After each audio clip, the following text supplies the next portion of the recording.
everybody. Sorry that I can't present this in class today. I'll just try my best to do it over the phone. Basically, what my research topic has to do with suicide within teenagers. So, my research question was, what are the leading factors of teenage suicide? There are many different things that can go into suicidal thoughts, or the thought that maybe people don't want to be here, maybe they don't want to do this anymore, they don't think they can get help. But the four things that I found most apparent with many different teenagers was depression, anxiety, drug abuse and substance addiction, and perfectionism. So I will go more into detail with all of those things. So what is suicide? Many of you guys know what suicide is. Basically, it's the act that someone is taking oneself's life because they don't feel like they can get help anymore. There are many different reasons why people do this, like I said, but basically there's no possibility of them getting help is what the point in their mindset that they're at. So we can go more into detail with this. So this is a graph that I found, and basically it shows the suicide rates from 1975 to 2015. This is with teenagers from the ages of 15 through 19, and it shows that it's decreasing, increasing, decreasing, just going back and forth. But once you can tell from about 2013 to 2015, you can show that it's just increasing. It's not decreasing at all. It just keeps increasing. And why is it increasing? That's kind of the question that everyone still has. No one really knows, but I'm going to try and answer the best questions for why teenagers feel the way that they do. So the first idea is perfectionism.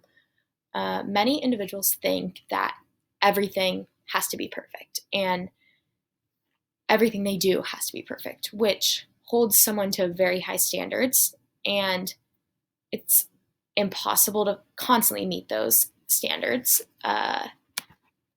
Here on the left, I have a video which kind of explains the dangers of perfectionism, so I will play that for you guys.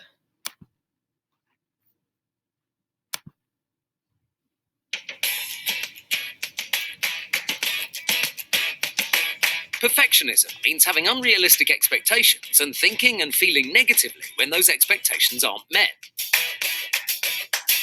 Perfectionism exists in everyone to some degree, and it comes in three flavours. Expecting yourself to be perfect. This won't mean you work hard and perform better, it means lots of unnecessary anxiety and worry. Expecting others to be perfect. This can impact negatively on your relationships. Who wants to be around someone who's demanding and unhappy with you all the time? Or thinking other people, like a parent, teacher or coach, expects you to be perfect. Believing others only like you if you perform, look or behave the way they want is the worst flavour.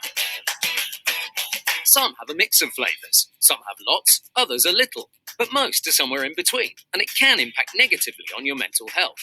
The consequences depend on what flavour and how much of it you have. Too much and things start to get stressful, like wearing a heavy backpack that gets heavier until you can't carry it anymore. Wanting to be good at things is great. Wanting to be perfect just makes the backpack heavier. The amount of perfectionism in young people is increasing. However, you can put the heavy backpack down. If you think perfectionism is impacting your mental health, speak to someone you trust, like a parent, teacher, or coach. They'll help you get the support you need. If you just want to know how to be a little less critical of yourself and others, perhaps learn how to enjoy things a little more, here are 3 top tips. 1. Don't base your self-esteem on how you perform. Instead, try to feel good about things you have more control over, such as being a kind person or how hard you work. 2. Cut yourself some slack. No one's perfect. Mistakes happen. When they do, focus on the positives. 3. Getting things done is better than getting things perfect. Try not to put things off and avoid overthinking. When it's... Okay, so that kind of explains why perfectionism can be dangerous for people, but also for teenagers. There are very high expectations that are kind of set for teenagers, and whether it's that your parents put on you, whether it's your grandparents, whether it's your teachers, coaches, anything, everyone is set to a very high standard, and people often forget that everything can't be perfect. And so, basically, a study that I did find was that 56% of those people who committed suicide were found that they went through all of these different types of pressures to be a perfect human, which 56% of many people who committed suicide is a big number. And that's about more than half of our population with teenagers who committed suicide.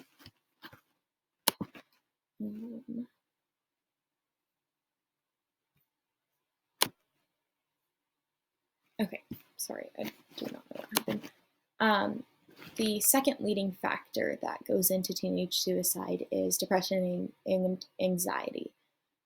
Basically, depression and anxiety can happen with individuals, and it doesn't matter if they have thoughts of suicidal ideation. It's just something that happens, and everyone goes through it at some point in their life.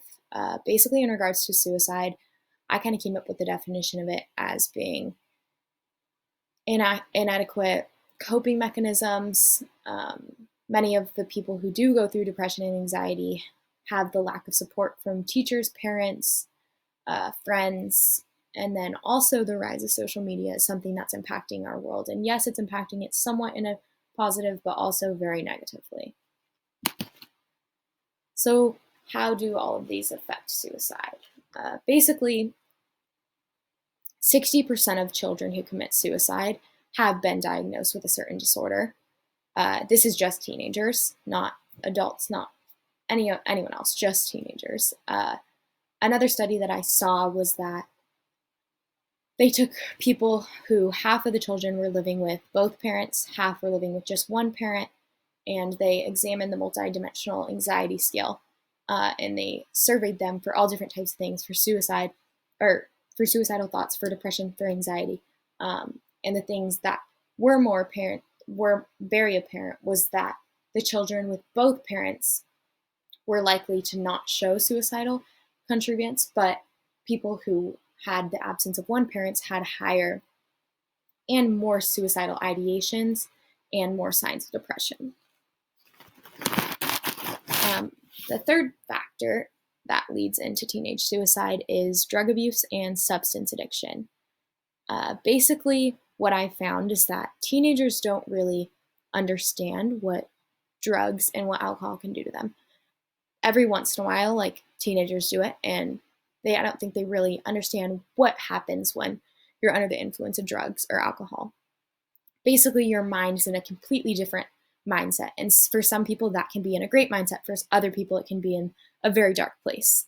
And basically, one study that I did find that was very interesting was that people who had a normal basis and were constantly, and not people, teenagers I'm regarding to, but they were on a regular basis of drinking, on a regular basis of doing drugs. It is shown that people who have done that have higher youth suicide rates. So basically, substance addiction and alcohol addiction has led to higher suicide rates. Opinion. So my opinion on all of this is basically changed completely. Before I knew much about suicide, or before I had anyone in my family who went through suicide or had my best friend commit suicide, I didn't know anything, and I believe that the idea that suicide is within yourself, and you can control everything. You can control your thoughts. You can control if you're sad or not. You can tell yourself, no, I want to be here. I don't want to be here. Like, you can just do everything, and that's what I thought. But I have changed my perspective and felt that there's a much bigger picture to everything, and that's not the case. So basically, my solution to all of this is that suicide is something that teenagers just go to now. And it's very sad because in our generation, there's so many expectations to be this perfect individual, to be someone that fits in, or anything else, to be having depression, having anxiety, having the loss of an individual parent. there's just very high standards, and we need to make sure that our youth knows that it's okay and that everyone can get help. There's suicide awareness is all over.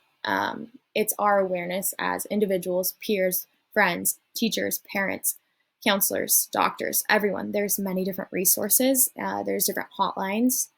Uh, Basically, my whole point of this is to show you guys that the leading factors of teenage suicide and how we can stop these, how can we prevent these. And I just want everyone to know that each life has great value and no life is expendable. Suffering in silence is never the answer.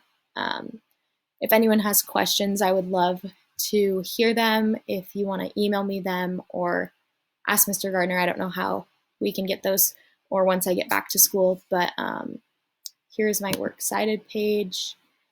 And I just wanted to thank you guys for listening, and I hope you guys have a great day.